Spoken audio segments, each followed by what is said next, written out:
¿Cómo están? Hola, mi nombre es Ana López Montaner, soy directora de teatro. Soy la artista residente de Critic que abordó el sonido inmersivo para algo que habitualmente no se trabaja en el teatro, que es proveer de tecnología de audio para hacer actuación de una obra. Fue un proceso bastante largo, es un proyecto que, digamos, ya lleva como alrededor de 2 años desde que se escribió la obra teatral por Jimena Carrera, y esto fue a partir de un pedido que yo conversé con ella, que yo le hice, que es, quiero hacer una obra que tome temas científicos. ¿Por qué? ¿Sabes que fue solamente las ganas de trabajar con ella y el deseo de hacer una obra de un tema que yo nunca hubiera hecho? He tenido obras de género, de creencias, de incluso antidepresivos, un montón de obras que he hecho con otros temas, pero así directo en lo científico no había hecho. Entonces, Jimena es una dramaturga bien prolífica y ella tomó esta posta y escribió esta obra, dado que estaba leyendo acerca de María Teresa Ruiz. Ella es una astrofísica chilena que hasta el día de hoy está con nosotros, está viva, está viejita, pero es brillante y ha escrito un montón de libros que han acercado todos los conocimientos de astrofísica a la comunidad general, incluso a los niños. Ella es quien descubre Kelu. Kelu es una enana café. El nombre de la obra hace referencia a eso, a la enana café que ella descubre, que es un cuerpo celeste que es muy grande, pero que ya no tiene la potencia como para brillar, para ser vista. Y justamente tiene que ver con la metáfora de la obra que enfrenta las mujeres en la ciencia y cómo las mujeres a lo largo de la historia han colaborado con los procesos científicos, pero que no han recibido en su momento el reconocimiento que han merecido. Entonces tiene mucho de eso, de lo invisible, de lo que está y que no se ve, pero que sí se puede escuchar. Y eso tiene que ver con lo que entra aquí a jugar en la residencia, con el sonido inmersivo. Voy a ir mostrándoles imágenes del proyecto. La obra es una ficción, plantea el encuentro de dos astrónomas, Ruiz, el personaje, y Payne. Payne fue una astrónoma muy famosa, muy brillante también, que nació en 1900. En 1925 descubre de qué están compuestas las estrellas, algo que en ese momento era insospechado, inédito. Todos creían que las estrellas estaban compuestas de lo mismo que está compuesta la Tierra, de minerales, pero resulta que no, eran de gas. Y eso les voló la cabeza en ese momento a todos los astrónomos que lideraban la escena y obviamente no la consideraron. Craso error, porque 4 años después se dieron cuenta que todas las cosas que ella había descubierto eran reales. Se centra entonces en un encuentro en el tiempo, en el desierto de Atacama, en el observatorio La Silla, que es donde está ubicado el telescopio con el que María Teresa Ruiz descubrió Kelu. Entonces esa noche, cuando Ruiz avista por primera vez esta enana café, que se siente insegura porque no sabe si realmente lo que está viendo es un descubrimiento o no, o es un error, o estuvo mal enfocado el telescopio. Y en esa duda sale del telescopio a la parte del desierto y aparece místicamente en una fractura temporal Payne. Payne venía de un viaje en barco a vapor, de haber entregado su tesis en Harvard y a su casa en Londres, y bueno, aparece de repente en el desierto de Atacama. Ella cree estar todavía en 1925, se da cuenta que están en 1997, el año que se descubre por María Teresa Kelu, y empieza este diálogo que va configurando un gran vínculo entre las dos, desde ¿qué hace usted vestida así con pantalones? Como eso es imposible, las mujeres no llevan pantalones, hasta cómo estas dos astrónomas, mujeres científicas, empiezan a explicarse el hecho de estar en una fractura temporal. ¿Qué es lo que está sucediendo en este momento, aquí, en este espacio de esta noche, que hizo posible este encuentro entre nosotras? Eso toma un tiempo y luego, a través de la puesta en escena, nos vamos dando cuenta que que poco importa realmente encontrar la razón, sino que nos vamos involucrando a través del sonido y de la imagen en creer simplemente que eso ocurre. Por el otro lado. Bueno, la obra fue protagonizada por Blanca Levin, que interpretó a Ruiz, y por Adriana Stubben, que interpretó a Payne Gaposchkin. Ahí decía que hicimos una temporada en el Teatro C en junio, mayo y junio, y aquí en el Critic estuvimos hace poquito, en julio, a fines de julio. La obra finalmente, aquí como planteo, aborda a las mujeres en la ciencia, la composición, como temas duros como la composición química de las estrellas, y fue algo muy bacán que las personas nos dijeran que se lograba entregar esta información que es tan dura o tan concreta, precisa, digamos poco emotiva, de una forma sensible y también muy clara.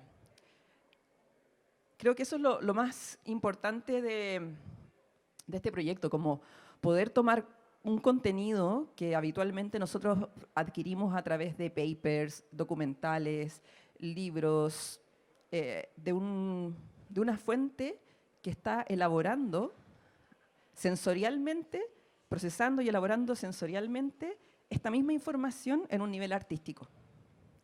Y eso, de alguna forma, hace que conectemos con el trasfondo de la obra, que justamente tiene que ver con las diferencias de género en el mundo científico.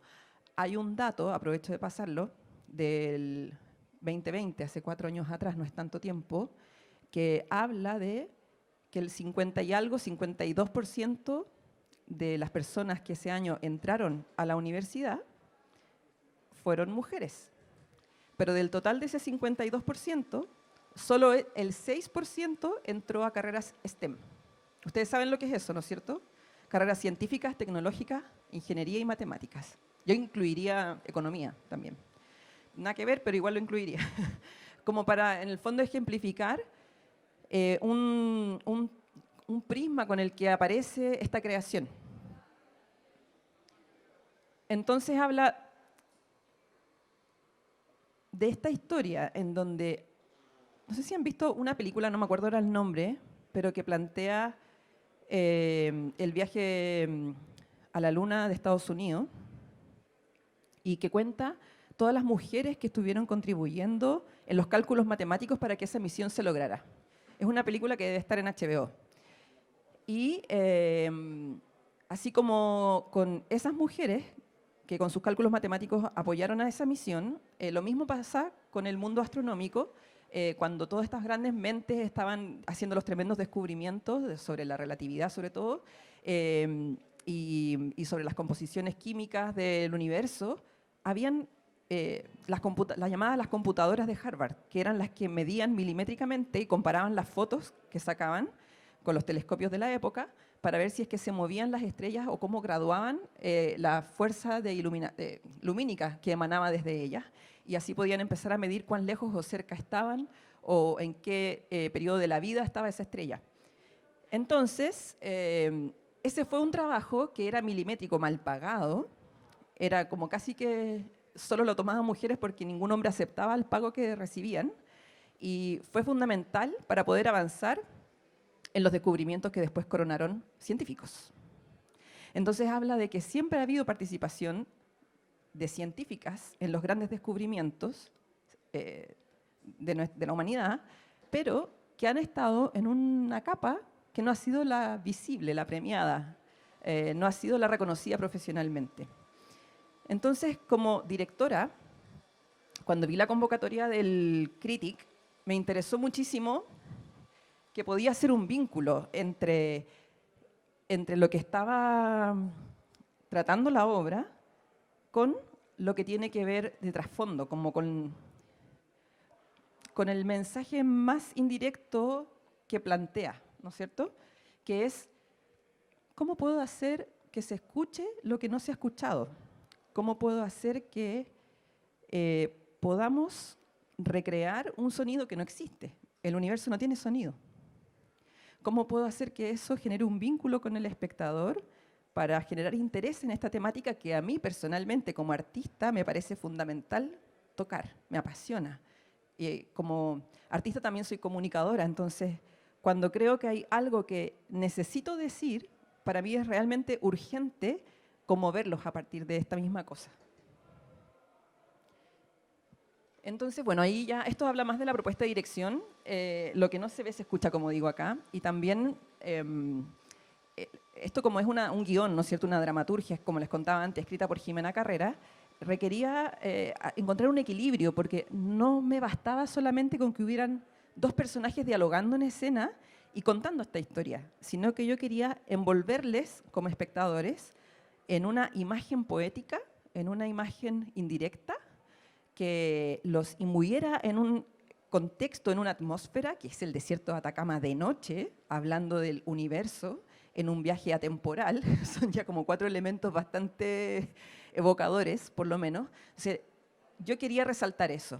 Y ahí la imagen y el sonido, que son experiencias que igual entran, no desde lo racional, como puede ser el texto o la palabra, sino ya más desde una cosa del sentir, fue lo que hizo hizo que se completara como obra. Para mi gusto sobre todo, ¿no? Porque la verdad es que me gustó mucho cómo cómo quedó la obra. Y también nosotras como con las actrices, en el proceso de los ensayos, nos empezamos a cuestionar sobre el tiempo, porque la obra justamente aborda que hay un quiebre temporal en donde se encuentran dos épocas. ¿Qué es el tiempo para nosotras, para ustedes? ¿Cómo son conscientes del tiempo? Cuando miran la hora, cuando recuerdan algo del pasado, cuando se imaginan el futuro, cuando pierden noción temporal, cuando se les olvida algo. El tiempo es algo muy cotidiano. Entonces empezamos a hacer juegos que fueron súper divertidos por lo demás, porque todas tenían algo que decían, no, a mí me pasó, que a mí se me olvidó justo, o yo sentí que este momento ya lo había vivido, o esto lo repetí varias veces, pero en realidad no, es confuso.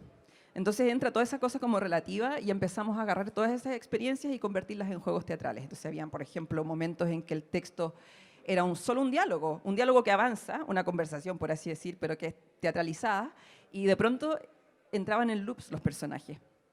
Eso también fue parte de la propuesta de dirección. Entonces empezaban con el sonido a distorsionarse y entraban en un juego que generaba también humor porque era divertido verlo.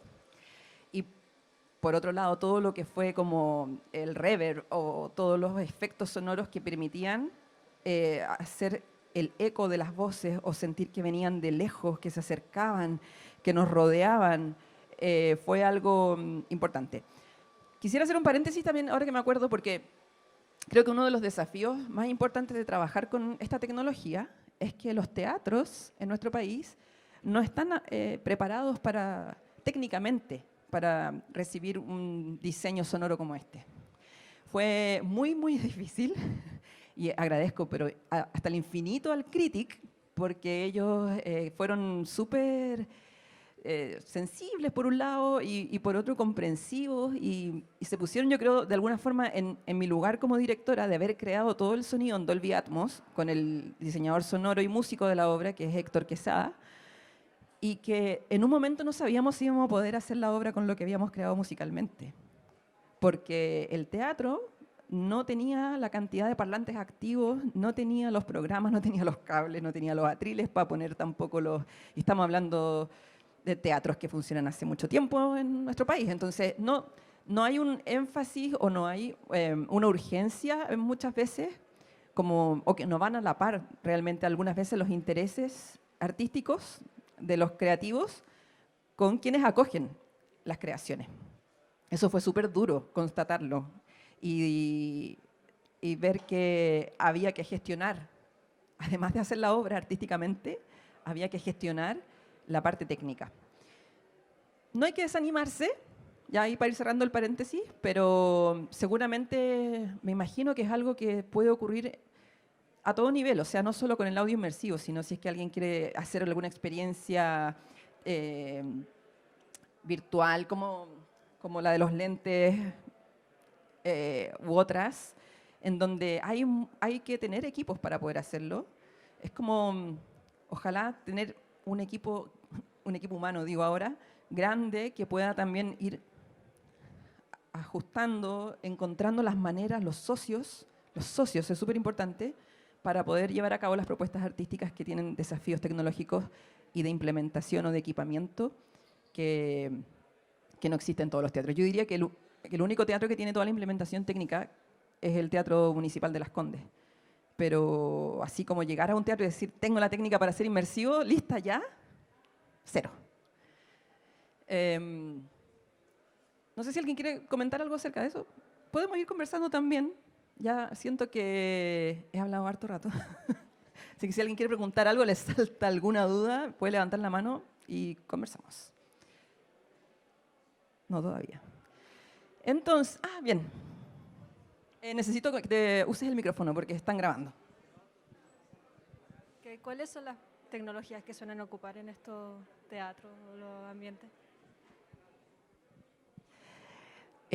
Lo habitual, L y R. Bueno, yo quiero también advertir, yo estudié teatro, yo soy de profesión actriz y luego me especialicé en dirección teatral.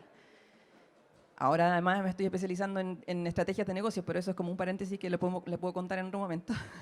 Pero yo no soy una persona que técnicamente pueda responderles cosas del audio en específico, pero sí puedo decirles lo que ocurre en los teatros, como la pregunta acá, que es L y R. Eso es lo que les puedo responder, o sea, un parlante a la izquierda, un parlante a la derecha y uno al medio, de donde emanan los bajos.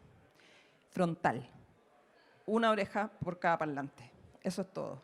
Y lo que propone nuestra obra es un 7.1.2. 7 quiere decir 7 parlantes ubicados alrededor del público. Imagínense que esta es la platea. Entonces se ubican 7 parlantes alrededor. El punto 1 sería el de acá abajo, que es el bajo o subbajo. Y arriba son los aéreos, que dan la sensación de que la música o los sonidos pueden subir y bajar. Con los 7 puedes hacer la música o los sonidos girar, envolver. Puedes hacer que un sonido que empiece aquí termine allá.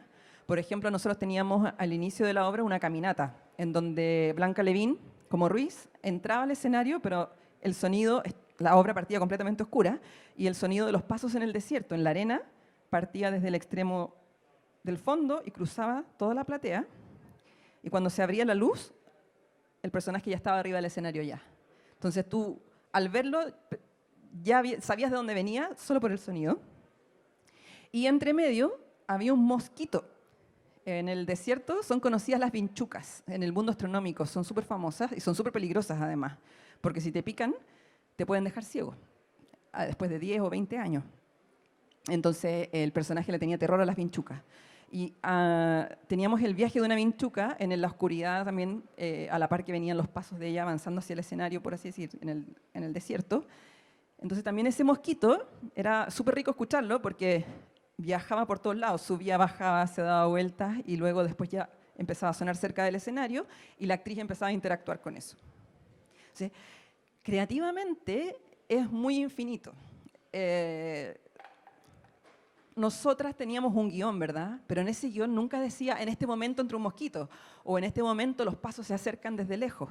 Esos son aspectos creativos que aparecen cuando empiezas a trabajar directamente lo que hacen los actores, lo que hace la luz, lo que hace el sonido, que eso es el ámbito de la dirección, de la puesta en escena.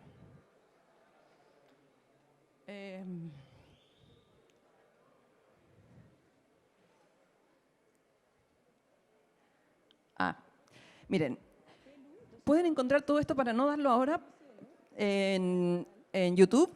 Están las descripciones en 4 minutos. Hay una entrevista mía donde cuento todo el proceso creativo. Nosotros viajamos a la silla, nos invitó la ESO, que es la European Southern Observatory, que son, como decir, los dueños de los observatorios aquí en Chile. Y fuimos a la silla, conocimos el telescopio con el que ella había descubierto la enana café y todo eso, y pudimos capturar sonoramente el ambiente, el desierto, los vientos que habían ahí, que eran muy, muy, muy característicos porque es un espacio donde no hay nada. Estás a 2 horas y media de la nada, en altura además, Y bueno, más que hacía mucho frío, pero eso lo traducíamos o lo podíamos transmitir a través de los vientos. Y todo el sonido tecnológico de los mismos telescopios, las máquinas que sostienen la presión en los telescopios, las máquinas que hacen que giren, que se abran las cúpulas. Hay un montón de mecanismos que hacen que el telescopio no pare de funcionar nunca. Y eso tiene un sonido. Eso también el músico lo tomó después de haberlo grabado, ¿no es cierto? Lo recogió y creó ambientes. La obra dura 1 hora 4 minutos y desde el minuto 0 al minuto 64 tiene sonido siempre, como una película, no para. Y entre medio, obviamente, hay también tratamiento en vivo de las voces de las actrices, porque el teatro está vivo, el teatro no está grabado, entonces muchas veces hay un estudio que se llama Steger Lab, que es la parte que ve todo lo inmersivo, que nos facilitó un programa, que lo pudimos también trabajar acá en el SEINA, con el que podíamos mover en vivo las voces. Eso es un poco más complicado que solo tirar como el sonido en inmersivo, porque además podíamos jugar con los ecos, los delay, los reverb de las actrices, pero también moverlos en el espacio. ¿Tú me querías preguntar algo?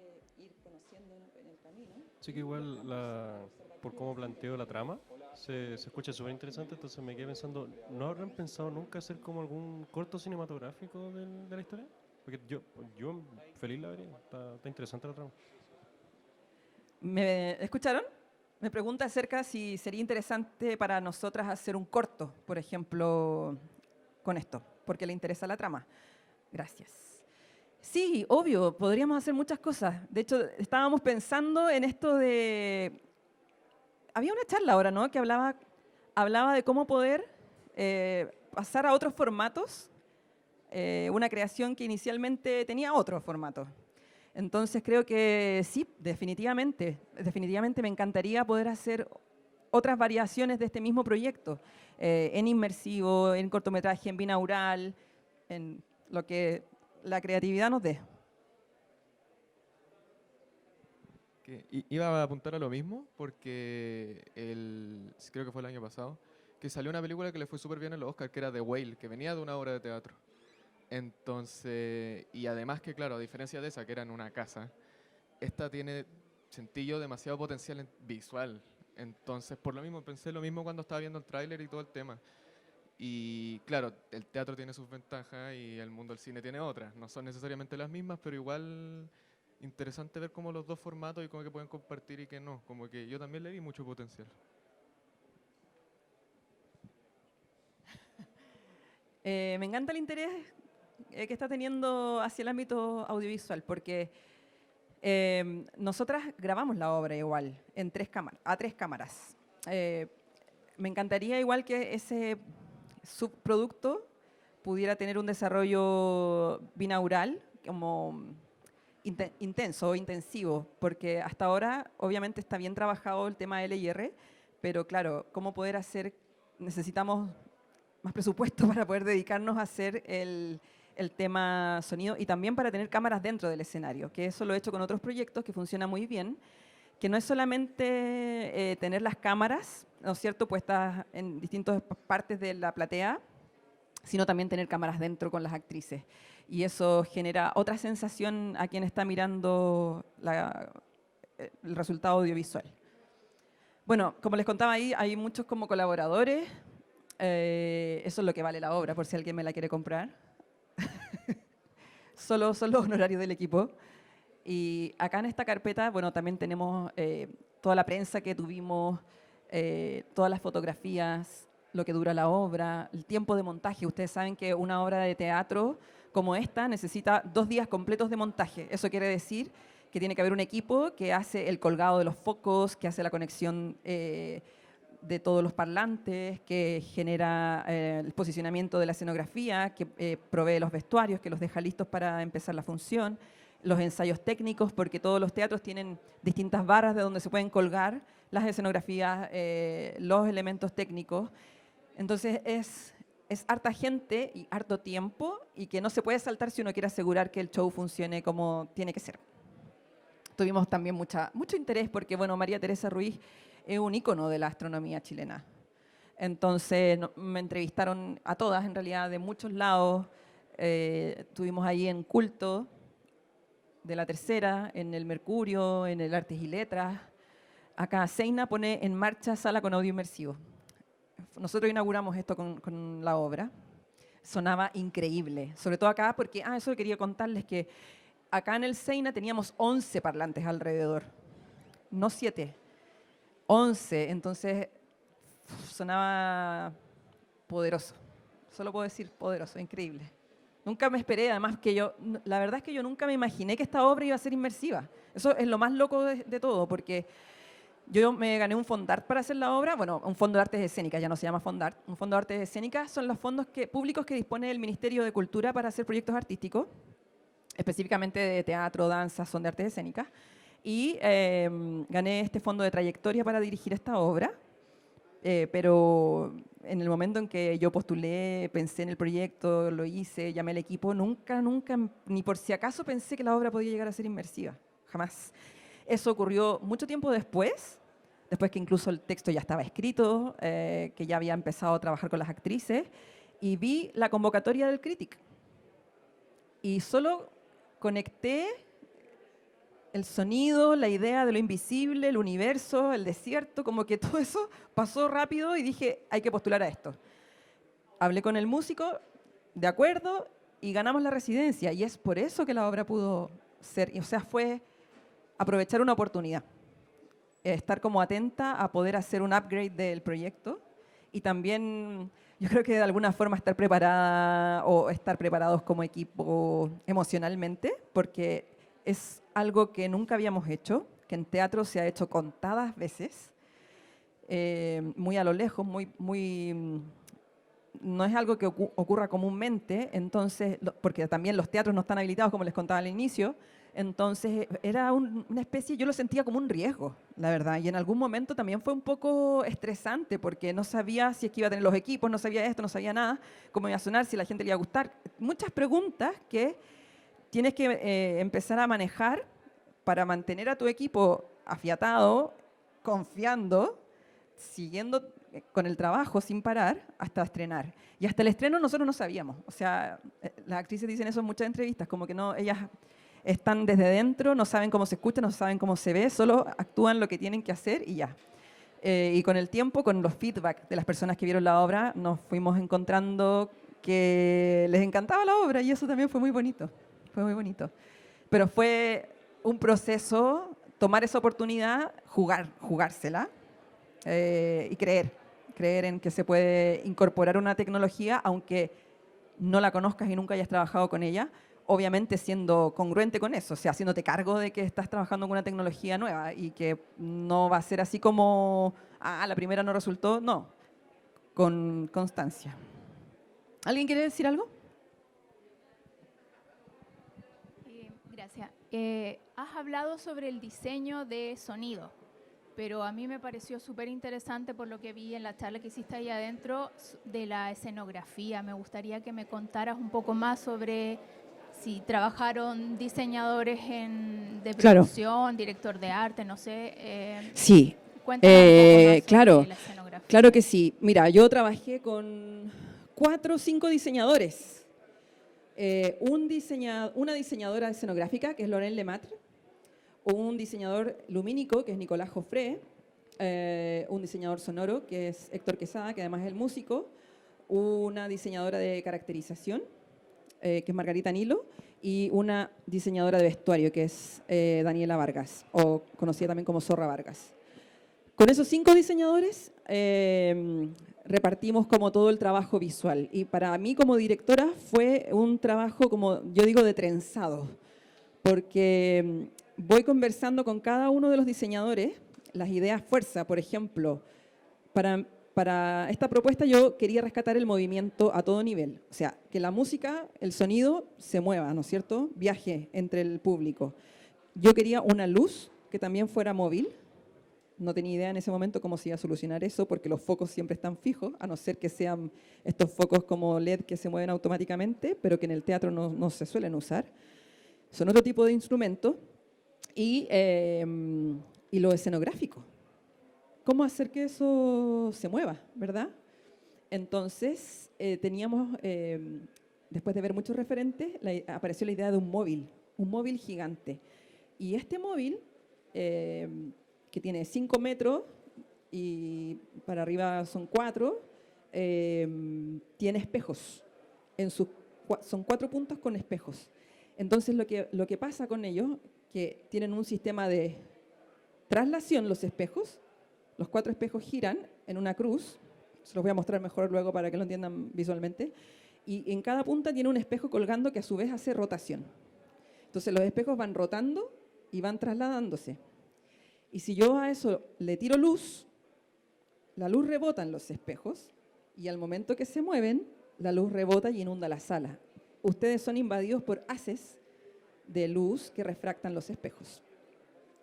Entonces, se transformó en algo no literal y en algo que hay un detalle que para mí fue muy importante porque ustedes saben que los telescopios, ¿cómo observan el universo?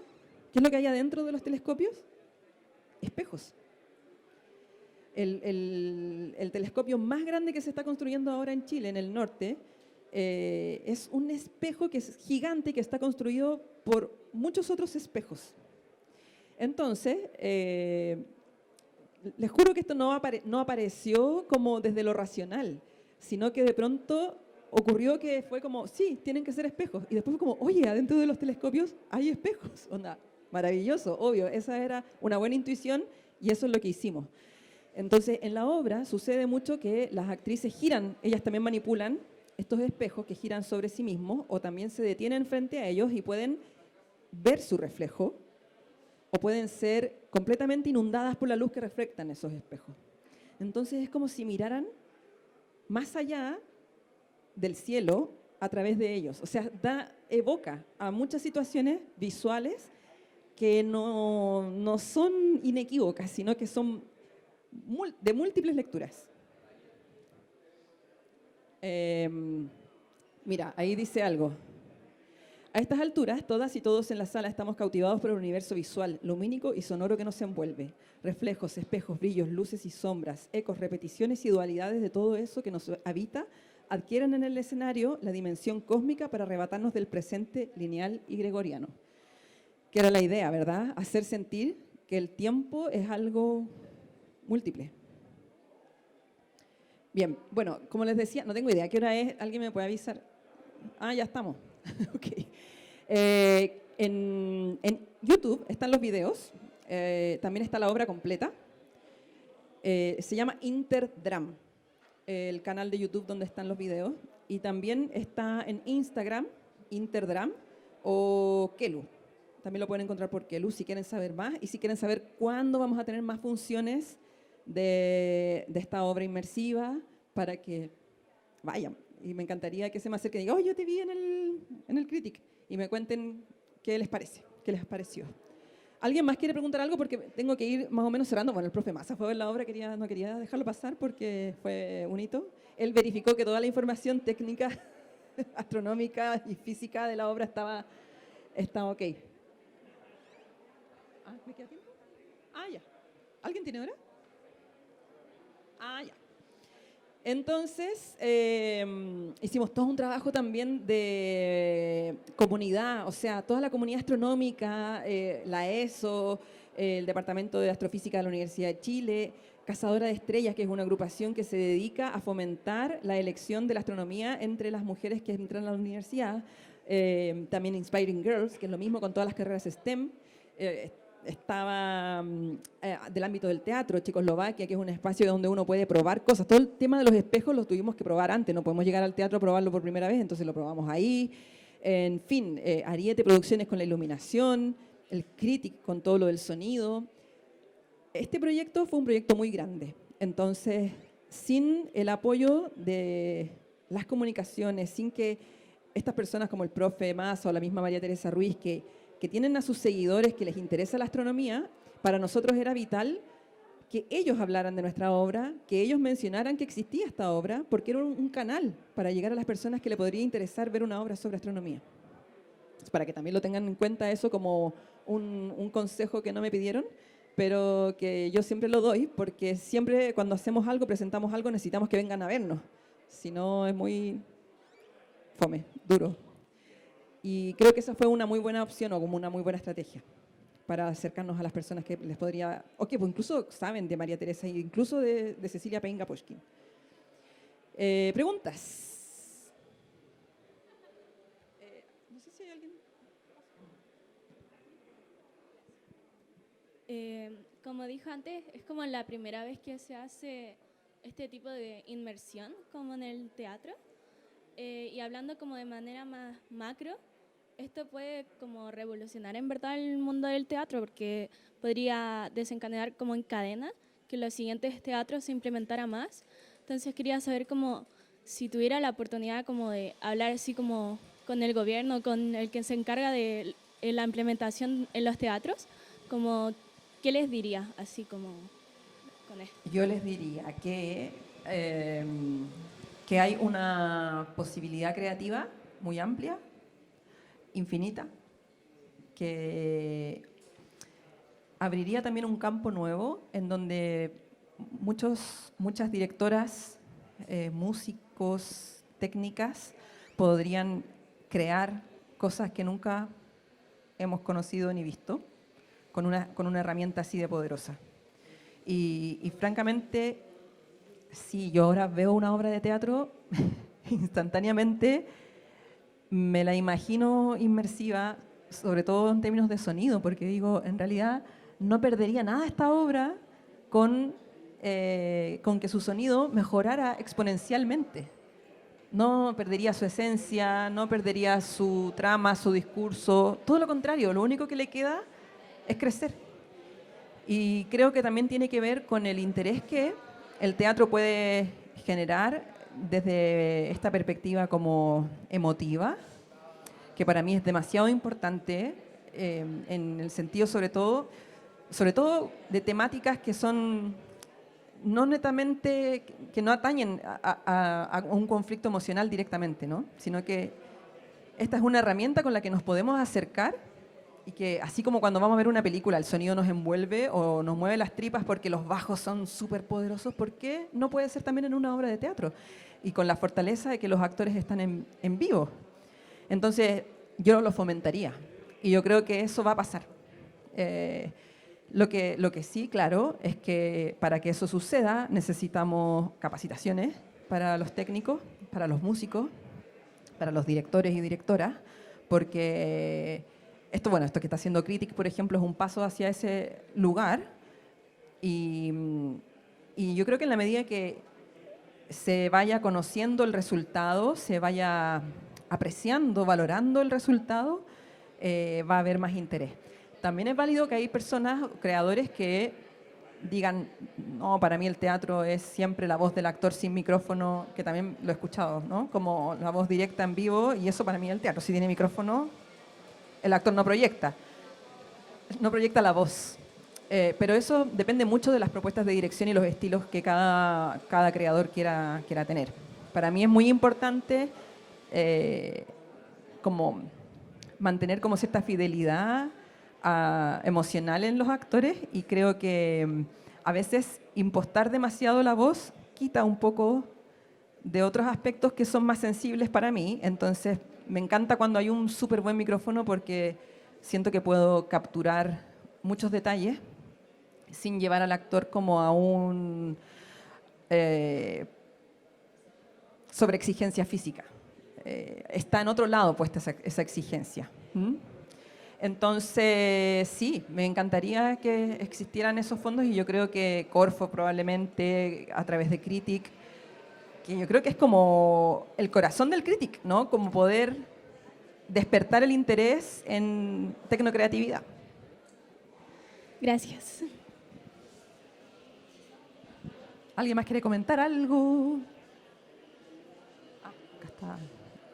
No he pescado mucho la pantalla. Sí. Ahí anda el micrófono.